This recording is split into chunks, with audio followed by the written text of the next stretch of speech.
हे कृष्णा हरे कृष्णा हरे कृष्णा कृष्णा कृष्णा कृष्णा कृष्णा हरे हरे हरे हरे हरे राम हरे राम हरे राम हरे राम राम राम राम राम हरे हरे हरे हरे। ओम अज्ञानतिमिरान्धस्य ज्ञानाञ्जनशलाकया चक्षुर्मिलितं येन तस्मै श्रीगुरुवे नमः।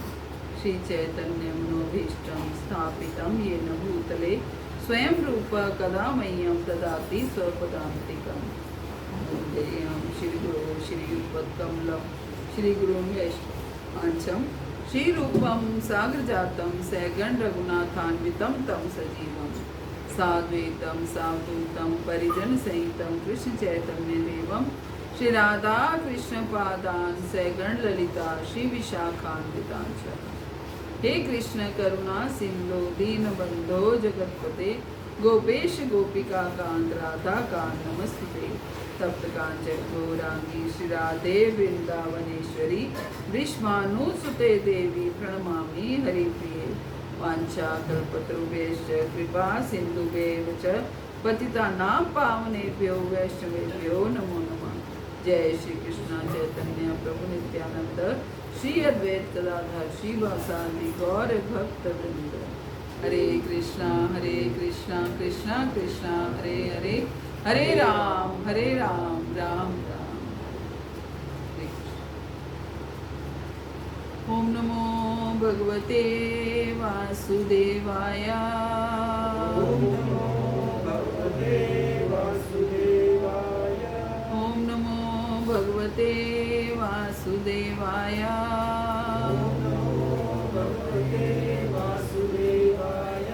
ओम नमो भगवते वासुदेवाय।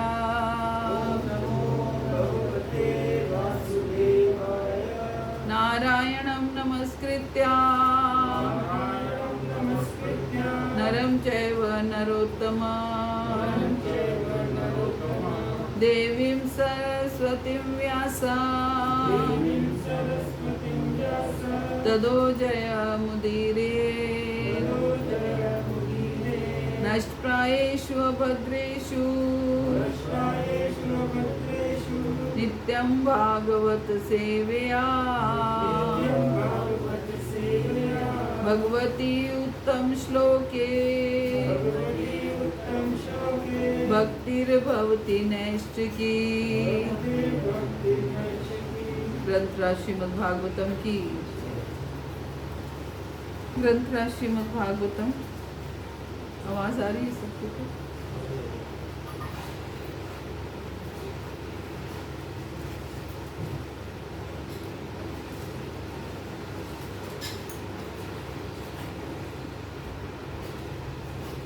स्कंद 1 अध्याय 1 में से हम पढ़ रहे थे कि नैमिषारण्य के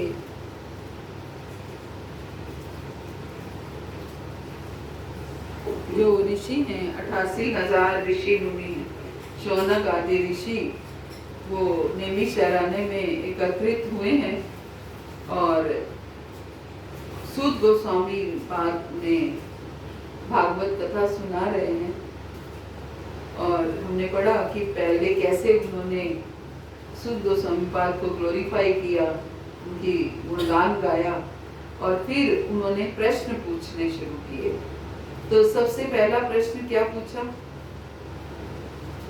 सबसे पहला प्रश्न उन्होंने पूछा कि जन साधारण के परम कल्याण के लिए आपने क्या निश्चय किया है, कि आप जन साधारण के कल्याण के लिए आप क्या करेंगे, आपने क्या डिसाइड किया है। ये उनका पहला प्रश्न था। अब आगे कहते हैं कि कली के इस लोह युग में लोगों की आयु बहुत कम है और वो झगड़ालू हैं, वो आलसी हैं, वो पथभ्रष्ट हैं, वो अभागे होते हैं। और उसका हम उदाहरण हम देख ही रहे हैं कि आलस्य के कारण देखिए हम लोग सुबह अगर मंगला हो रही है तो हम आ नहीं पाते हैं, केवल आलस्य है। और हम अभागे हैं कि इतना सब कुछ, जैसे पास में गंगा बहती है और हम उसमें स्नान नहीं कर पाते हैं। आप देखिए इस तरह की भागवत कोई पढ़े सुने पढ़ाए, ये शायद ही कहीं कहीं मिलता होगा, लेकिन फिर भी हम लोग प्रयास करते हैं, लेकिन नहीं हो पाता। तो यही कहा गया है कि कलयुग के लोग झगड़ालू हैं, कलयुग के लोग आलसी हैं, पथभ्रष्ट हैं, अभागे हैं, और साथ ही साथ सदैव विचलित रहते हैं, सदैव विचलित रहते हैं, अर्थात एक जगह पर उनका टिकाव नहीं हो पाता, इधर भी उधर भी उधर भी, उससे वो कहीं के भी नहीं हो पाते हैं, इसलिए वो विचलित रहते हैं, हर समय विचलित रहते हैं। और आगे कहते हैं, दूसरा प्रश्न क्या पूछते हैं कि शास्त्रों के अनेक विभाग हैं और उन सब में अनेक नियमित कर्मों का उल्लेख है, जिनके प्रभावों को वर्षों तक अध्ययन करके ही सीखा जा सकता है। अतः हे साधु, कृपया आप इन समस्त शास्त्रों का सार चुनकर समस्त जीवों के कल्याण हेतु समझाएं, जिससे उस उपदेश से उनके हृदय पूरी तरह तुष्ट हो जाएं। दूसरा प्रश्न क्या है कि शास्त्रों के अनेक विभाग हैं, कितने सारे शास्त्र हैं, 4 वेद हैं, 18 पुराण हैं, 108 उपनिषद हैं। किसी ने भी, शायद आप लोगों ने चारों वेदों की शक्ल भी देखी है, पढ़ना नहीं मैं कह रही, दर्शन किए हैं, दर्शन भी नहीं करते हैं। 18 पुराण, नाम भी नहीं जानते होंगे कि कौन कौन से 18 पुराण हैं। 108 उपनिषद, है ना, नहीं जानते। तो वही कह रहे हैं शौनक ऋषि कि ये इतने सारे शास्त्रों को पढ़ना कलयुग में संभव नहीं है, कि इतने सारे शास्त्र हैं, शास्त्रों के अनेक विभाग हैं और उनमें अलग अलग कर्मों का उल्लेख किया गया है, उनके विभिन्न प्रभावों को वर्षों तक अध्ययन करके ही सीखा जा सकता है। कोई वर्षों तक अध्ययन करता रहेगा तब वो उनको सीख पाएगा। इसलिए हे साधु, कृपया आप इन समस्त शास्त्रों का सार चुनकर समस्त जीवों के कल्याण हेतु समझाएं। दूसरा प्रश्न क्या है कि इन सारे शास्त्रों का सार जो है वो हम सब जीवों के कल्याण के लिए हमें समझाइए, क्योंकि हमारे बस का नहीं है इतने सारे शास्त्रों को पढ़ना, ये हमारे बस का नहीं है। आप सारे शास्त्रों का सार चुन करके हमें समझाइए, और जिससे उस उपदेश से उनके हृदय पूरी तरह से तुष्ट हो जाए। पूरे शास्त्रों का निचोड़ हमें बता दीजिए, जिससे हमें संतुष्टि हो कि हाँ, हमने क्या सुना और हमने क्या करना है जीवन में, जिससे हमारे हृदय, उनके हृदय पूरी तरह से तुष्ट हो जाए। प्रभुपाद कहते हैं कि प्रमाणिक शास्त्रों की संख्या अनगिनत है। ये तो मुख्य मुख्य शास्त्र मैं आपको बता रही हूँ, जो 4 वेद हैं, 18 पुराण हैं, 108 उपनिषद हैं। इसके अलावा रामायण, महाभारत और न जाने कितने कितने, रामचरितमानस अलग है, महाभारत के ही अलग अलग कांड हैं, है ना, बीच में भगवत गीता, और साथ में रामायण में भी आप देखते हैं सुंदर कांड का पाठ अलग होता है, अलग अलग कांड का पाठ अलग अलग होता है। तो ये सारों सबको पढ़ना और सारे इनको करना ये हमारे बस का नहीं है। तो प्रभुपाद यही कह रहे हैं, प्रमाणिक शास्त्रों की संख्या जो है वो अनगिनत है। इन शास्त्रों में विभिन्न विधियों तथा नियमित कर्मों का विधान है। इन शास्त्रों में विभिन्न विधियों और कर्मों का विधान है। हम देखते हैं कई बार हमारे बड़े बूढ़े भी कहते हैं कि कोई कहेगा थर्सडे को कपड़े नहीं धोते, कोई कहेगा मंगलवार को ये काम नहीं करते, इस बार को ये काम नहीं करते। तो ये कहाँ से आता है? कहाँ से, क्यों बोलते हैं वो लोग? बड़ों ने बताया। नहीं, बड़ों ने भी तो आखिर कहीं से तो बताया होगा ना, कहीं से तो चली आ रही है ना ये प्रथा, है ना कहीं शास्त्रों में इसका उल्लेख है। हाँ, बिल्कुल। लेकिन वो बात अलग है, एक शास्त्र कुछ और कह रहा है, दूसरा शास्त्र कुछ और कह रहा है, क्योंकि हर शास्त्र का उद्देश्य अलग अलग है। कर्मकांडी शास्त्र भी है कि आप, कर्मकांडी शास्त्र का अर्थ होता है आप क्या पाना चाहते हैं, आपकी क्या इच्छा है और उस इच्छा को पूर्ण करने के लिए आपको क्या करना है। वेदों में भी ज्ञान कांड अलग है, कर्म कांड अलग है ना। आप ज्ञान प्राप्त करना चाहते हैं, आप भगवान से निष्काम भाव से प्रेम करना चाहते हैं, या फिर भगवान के कुछ पाना चाहते हैं, उसके लिए आपको अलग उपाय बताए जाएंगे। और अगर आप भगवान की निष्काम भाव से सेवा करना चाहते हैं, उसके लिए अलग कार्य बताएंगे, और कभी कभी वो क्लैश भी हो जाते हैं, क्योंकि इतने शास्त्र हैं, हर शास्त्र में अलग अलग बताया गया है। देवी माँ अलग तरीके से प्रसन्न होती हैं, भगवान विष्णु अलग तरीके से प्रसन्न होते हैं, शिव अलग तरीके से प्रसन्न होते हैं। हर देवी देवता का अलग अलग दिन है, अलग अलग वार है, तो वो कहीं ना कहीं क्लैश होते हैं। इसलिए बड़े बड़ों को जो अच्छा लगता है वो उनको एडॉप्ट कर लेते हैं और उसको आगे अपने परिवार में चला लेते हैं। इसलिए इन सारे शास्त्रों को हम फॉलो नहीं कर सकते। हमें समरी बताइए, हमें सार बताइए, ये बताइए, है ना। हम देखिए कर्म कांड के हिसाब से हम शास्त्रों को आगे, ये शास्त्र चलते हैं। हमें किसे, आपको पुत्र संतान की आवश्यकता है तो आपको ये करना पड़ेगा, धन धान्य की आवश्यकता है तो ये करना पड़ेगा, किसी को नौकरी चाहिए, किसी को घर में शांति चाहिए, किसी को स्वास्थ्य चाहिए, हमारी हेल्दी शरीर हेल्दी रहे, संतान चाहिए, इसके लिए अलग अलग विभाग हैं शास्त्रों में, वेदों में, पुराणों में अलग अलग विभाग हैं। आप देखते हैं कभी कभी आपको दिवाली पूजन के लिए कितना कुछ आता है, ऐसे पूजा करनी चाहिए, यहाँ ये रखो, यहाँ मूंग की दाल, यहाँ उड़द की दाल, यहाँ ये।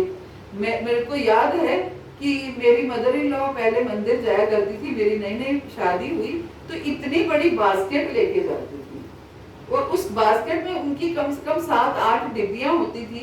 एक में उड़द की दाल है, एक में चने की दाल है, एक में तिल है, एक में क्या है, कुछ ना कुछ होता था। तो एक आध बार मैं उनके साथ गई, पता नहीं भगवान ने नेचुरली मेरे को ऐसा बनाया कि मुझे ये सब कुछ देख के अच्छा ही नहीं लगता था कि ये क्या है। मैं उनको कहती थी आपको याद कैसे रहता है किसके ऊपर क्या चढ़ाना है, कि इसके ऊपर चने की दाल चढ़ानी है, इसके ऊपर उड़द की दाल, क्योंकि शास्त्रों में वर्णन है, मनगढ़ंत नहीं है ये, और हम सबको संतुष्ट करना चाहते हैं। क्योंकि ब्राह्मण लोग बताते हैं, पंडित लोग बताते हैं, आपका ये समस्या का समाधान ऐसे होगा कि यहाँ आप इतने दिन तक ये काम करो। आपने भी सुना होगा ये सब कुछ, इतने दिन वो किसको चने की दाल खिलाओ, किसी को शनिवार को उड़द की दाल दान करो, सरसों का तेल दान करो, करते हैं ना लोग, मुंह देख देख के सरसों का तेल दान करते हैं। तो कुछ तो वर्णन है ना शास्त्रों में। ये सारे कर्म कांड हैं, केवल अपने इस भौतिक जीवन के किसी न किसी कार्य को सिद्ध करने के लिए ये विभाग बना रखे हैं। तो शौनक ऋषि जो है वो तो शुद्ध भक्त हैं, और शुद्ध गोस्वामी पाद से क्या कह रहे हैं, भाई हमारे बस का नहीं है ये सब कुछ करना, हमें तो शुद्ध भक्ति के बारे में बताओ, एक शास्त्रों का सार बताओ जिससे हम शुद्ध भक्ति कर पाए, है ना, जिससे हम, आप देखिए भगवान शिव के ऊपर भी ये जी धतूरा चढ़ता है, ये क्या क्या बेलपत्र चढ़ता है, उससे वो प्रसन्न होते हैं। भगवान शिव प्रसन्न होंगे अगर आप कृष्ण की सेवा करोगे, उनको कोई बेलपत्र, कोई धतूरे की आवश्यकता नहीं है। उनको क्या कमी है, किस चीज की कमी है? ठीक है, लोग प्रसन्नता के लिए उनके पर जल चढ़ाते हैं, उसमें कोई बुराई नहीं है, लेकिन अगर हम उनकी मुख्य प्रसन्नता का विषय देख लें तो आप देखिए, आपके घर में आपके को कोई गिफ्ट ला करके देता है, कुछ भी आपको जो आपको पसंद हो, आपको उपहार देता है, और साथ के साथ आपके माता पिता के अगेंस्ट बोलता रहता है, तो आपको उनका दिया हुआ उपहार अच्छा लगेगा? तो ये वही बात है, शिव प्रसन्न होंगे अगर हम कृष्ण की भक्ति करेंगे। कोई भी देवी देवता, कोई भी, नॉट ओनली शिव, कोई भी देवी देवता प्रसन्न होते हैं अगर हम भगवान की शरण में चले जाते हैं। उनका लक्ष्य ही यही है, उनको देवी देवताओं को सेवा ही यही दी गई है कि आपको क्या करना है, जिनकी जो भौतिक इच्छाएं हैं, जो भौतिक इच्छा करते हैं, उनकी भौतिक इच्छा को पूरा करना है। अगर वो निष्काम भाव से आते हैं, कोई भौतिक इच्छा लेकर के नहीं आते हैं, तो उनको मेरे पास लेकर के आना है, ये उनकी सेवा है।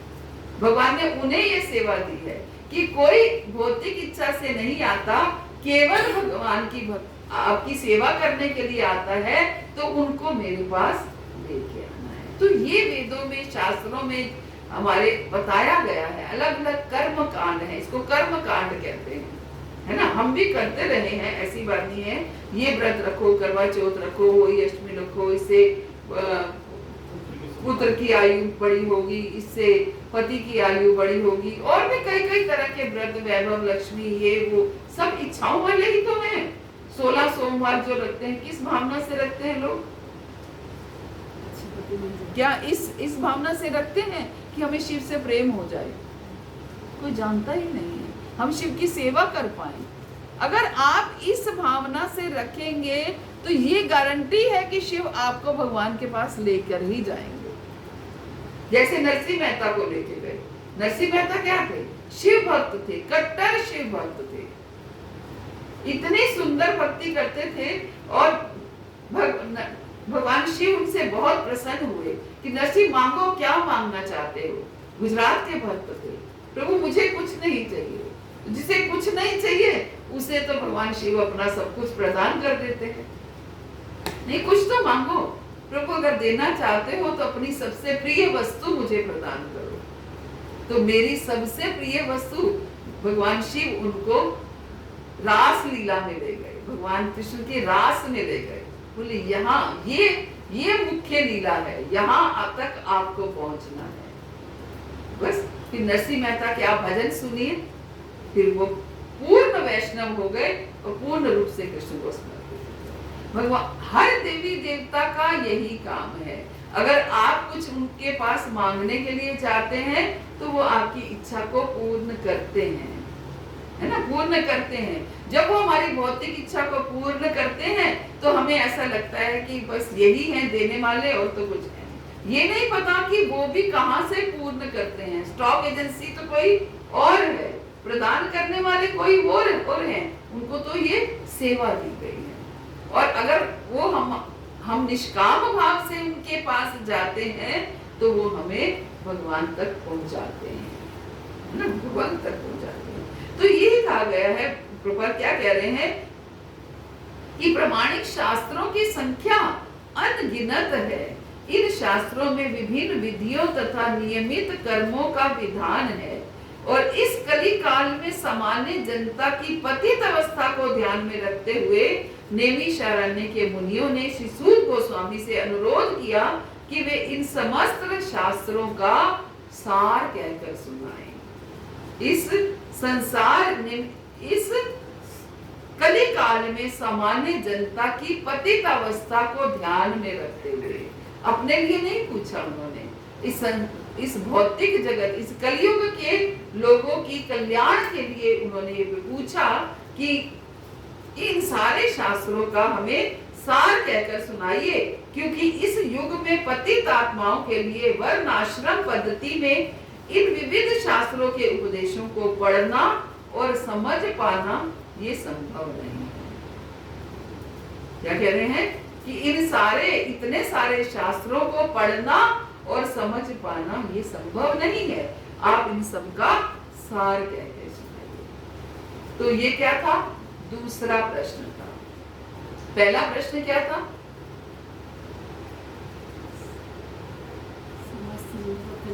समस्त जीवों का कल्याण कैसे हो, आप ये समझाइए।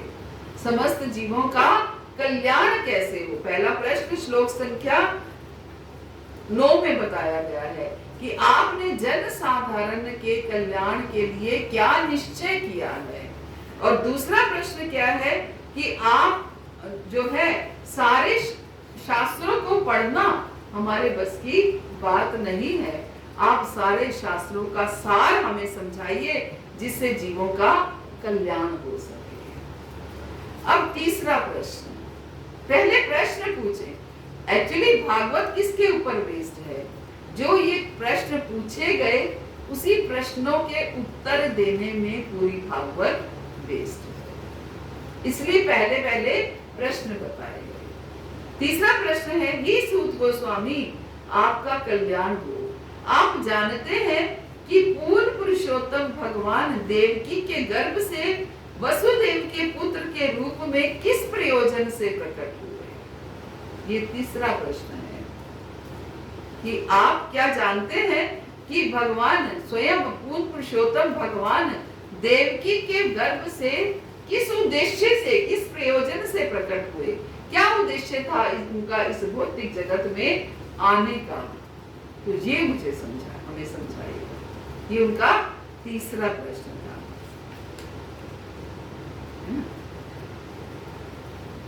और चौथा प्रश्न, हे सूत गोस्वामी हम भगवान तथा उनके अवतारों के विषय में जानने के उत्सुक हैं। हम भगवान के बारे में जानना चाहते हैं और भगवान के अवतारों के बारे में जानना चाहते हैं। हम भगवान के अवतारों के बारे में जानने के लिए उत्सुक हैं। कृपया हमें पूर्ववर्ती आचार्यों द्वारा दिए गए उपदेशों को बताइए, क्योंकि उनके वाचन, श्रवण तथा कहने सुनने दोनों से ही मनुष्य का उत्कर्ष होता है। क्या प्रश्न है? एक ही प्रश्न में उन्होंने काफी कुछ पूछा है। क्या एक तो हमें पहले में क्या, तीसरे प्रश्न में क्या पूछा कि भगवान कृष्ण देवकी के गर्भ से किस प्रयोजन से प्रकट हुए। अब इसमें पूछ रहे हैं भगवान और उनके अवतारों के बारे में बताइए। भगवान के असंख्य अवतार हैं, उन अवतारों के बारे में बताइए। और उन अवतारों के साथ साथ कृपया हमें पूर्ववर्ती आचार्यों द्वारा दिए गए उपदेशों को बताइए, क्योंकि उनके वाचन, श्रवण, कहने सुनने दोनों से ही मनुष्य का उत्कर्ष होता है। हमें ये बताइए कि हमारे कुछ आचार्यों ने क्या क्या कहा है, क्या उपदेश दिए हैं। तभी देखते हैं हम भागवत क्या है, सारा भागवत स्तुतियों से भरा हुआ है। कुंती महारानी की स्तुति से शुरू हो जाता है और आगे भीष्म पितामह की स्तुति और तरह तरह ब्रह्मा जी की स्तुति, कंदम मुनि की स्तुति, सबकी, मैत्रेय मुनि की स्तुति, हर तरह की स्तुति से भागवत भरा हुआ है। तो वो यही पूछ रहे हैं क्योंकि कि हमारे पूर्ववर्ती आचार्यों ने क्या क्या कहा है, हमें वो बताइए, क्योंकि उनको सुनने से उनके वाचन श्रवण, जो वाचन श्रवण मतलब जो उन्होंने बोला है, उनको सुनने से, कहने सुनने दोनों से ही मनुष्य का उत्कर्ष होता है। आध्यात्मिक उत्कर्ष मतलब आध्यात्मिक उन्नति होती है, प्रगति होती है ना, ये वो पूछना चाह रहे हैं। तो प्रभुपाद बहुत सुंदर बता रहे हैं कि यहाँ पर परम सत्य के दिव्य संदेश के श्रवण हेतु आवश्यक शर्तें प्रस्तुत की गई है कि भगवान के संदेश को कैसे सुनना चाहिए, क्या शर्त है उसकी। हम भागवत सुनने जा रहे हैं, अभी तो शुरुआत हो रही है, तो कैसे सुनना है। पहली शर्त ये है कि श्रोता को अत्यंत निष्ठावान तथा सुनने के लिए उत्सुक होना चाहिए। पहली शर्त क्या है कि श्रोता को अत्यंत निष्ठावान और सुनने के लिए उत्सुक होना चाहिए। और दूसरी शर्त ये है कि वक्ता मान्य आचार्यों की शिष्य परंपरा में से हो। पहली शर्त श्रोता के बारे में है और दूसरी शर्त वक्ता के बारे में है। पहली शर्त क्या है कि श्रोता जो है वो निष्ठावान हो, उसको निष्ठा हो, विश्वास हो पूर्ण, और दूसरा साथ में वो सुनने के लिए उत्सुक हो। ये नहीं कि जबरदस्ती उसने इनवाइट किया है, ठीक है, उसने भागवत पे बुलाया है, जाना पड़ेगा, जरा हाजिरी लगा के आती हूँ, अक्सर हम करते हैं ना हाजिरी ये नहीं। भागवत सुनने की पूरा पहले तो निष्ठा हो और उत्सुकता हो सुनने की। श्रोता ऐसा होना चाहिए। और वक्ता कैसा होना चाहिए?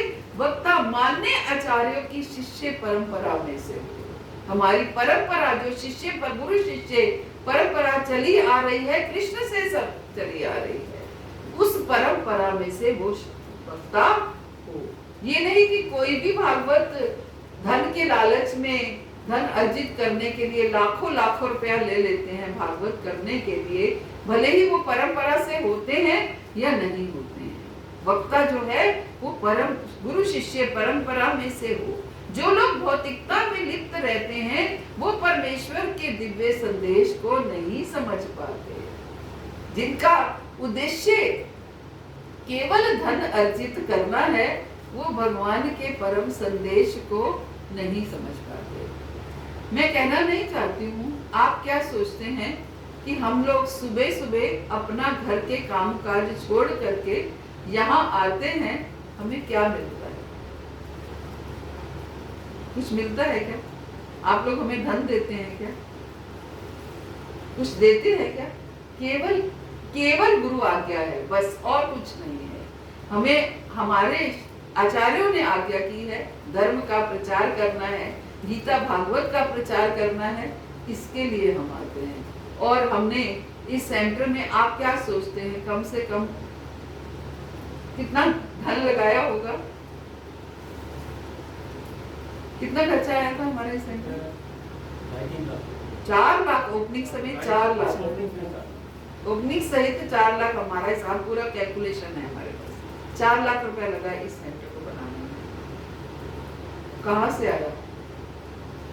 आखिर हम लोगों ने सारी आपस में ही कलेक्शन करी। 5,000 किसी ने दिया, 10 किसी ने दिया, 2 किसी ने दिया, 1 किसी ने दिया। और अगर हम किसी से मांगा भी तो मांगने के लिए भी शक्ति चाहिए। आप किसी से मांग सकते हैं, अपने अहम को गिराना पड़ता है, तब हम किसी से मांग सकते हैं कि आप सेवा के लिए कुछ दो, हम ये सेंटर बना रहे हैं या हम जन्माष्टमी कर रहे हैं। हम अपने अहम को गिरा करके मांगते हैं, अगर मांगते हैं। लेकिन हमें क्या मिलता है? क्या हमारी पॉकेट में कुछ जाता है? क्या हम बल्कि अपनी पॉकेट में से लगाते हैं। हर कोई, हर मेंबर जो भी यहाँ बैठा है, हर कोई, ये प्रभु जी बेचारे कितना कमाते हैं? प्रभु जी कितनी सैलरी आपकी? सच सच बताना। 14,000 सैलरी है प्रभु जी की, जिसमें वो किराए के मकान पे रहते हैं। सोचिए वो कैसे गुजारा करते होंगे। उसमें भी ये हर महीने 500 रुपए सेवा देते हैं। और जन्माष्टमी पे 2100 रुपए इनकी माता जी मुझे देके, इनकी वाइफ मुझे देके गई है। 2100 रुपए जन्माष्टमी की सेवा देके गई। कहाँ से आता है इनके पास? सेवा को हमेशा आगे रहते हैं, हमेशा प्रसाद बनाने के लिए आगे रहते हैं, सेवा के लिए आगे रहते हैं। सोचिए, ऐसे लोग हमारे साथ में हैं और ऐसे लोग आगे से आगे बढ़कर के सेवा करते हैं। नतमस्तक होना चाहिए ऐसे लोगों के सामने, हमें नतमस्तक होना चाहिए। हम लाखों रुपया कमाकर भी नहीं निकाल पाते। मतलब किराए के घर में रहकर भी ये ऐसे काम करते हैं। क्या खाना तो खाते ही होंगे ना, भूखे तो नहीं रहते, बल्कि खिलाते हैं औरों को प्रसाद बना बना के। तो हमें समझना है इन बातों को कि क्या, कहां से शुद्ध भक्ति हम प्राप्त कर सकते हैं। केवल हम जाते हैं 7 दिन की भागवत में नाच गा करके, खा पी करके, एंजॉय करके आ जाते हैं। एक्चुअली भागवत का तथ्य समझना पड़ेगा। भागवत क्या सिखाना चाहती है हमें कैसे मिलजुल करके, हम क्यों हिंदू पीछे रह जाते हैं कि हम शुद्ध भक्ति को अटेन ही नहीं कर पाते, है ना।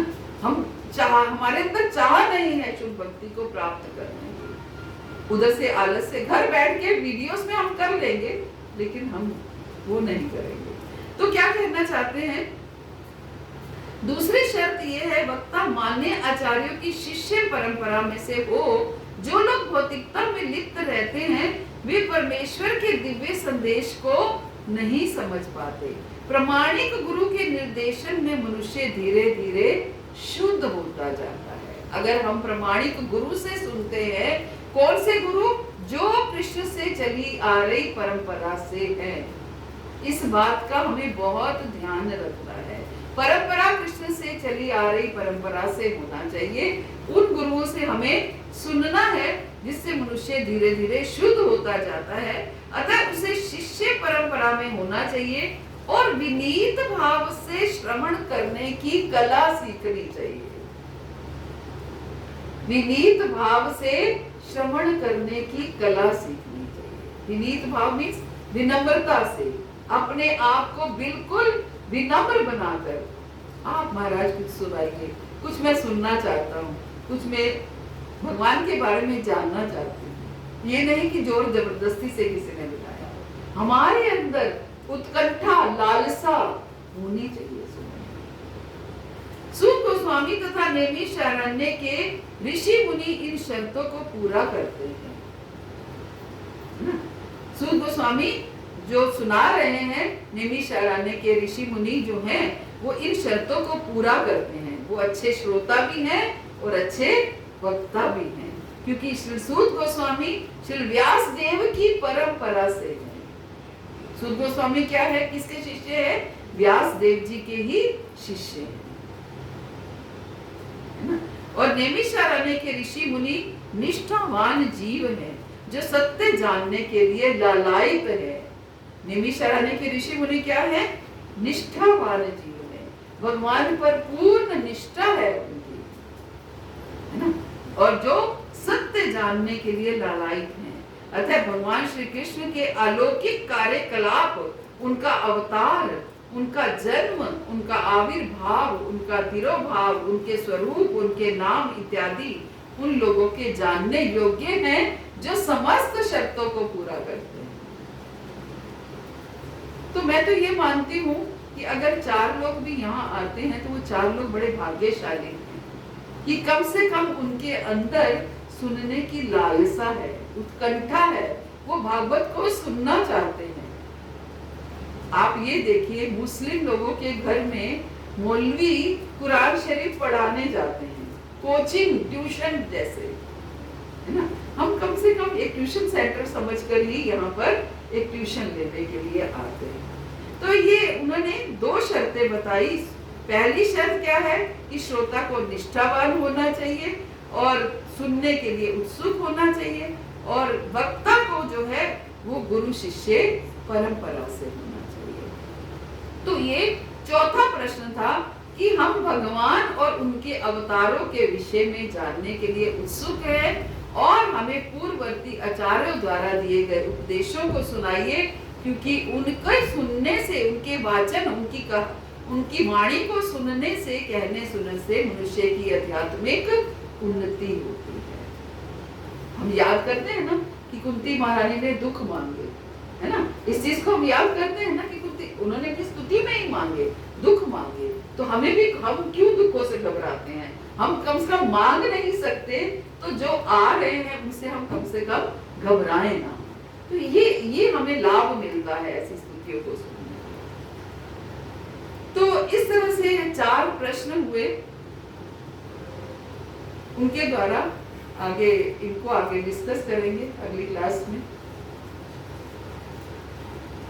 एक बार मन करता है एक दिन में ही सारी सुना दो फटाफट खत्म नहीं हो जाए। मतलब ऐसा लगता है कि बड़े प्यार से सुनाते हैं, सुनते ही रहे। रसिया को बोलने वाले की भागवत गीता सुनाते हैं, लगता है कि वो आधा घंटा नहीं, घंटा तो सुननी चाहिए। सबको समय की वो है, लेकिन घंटा तो सुननी चाहिए। कोई बात नहीं, ये लालसा होनी चाहिए सुनने की। चलिए एक माला करते हैं।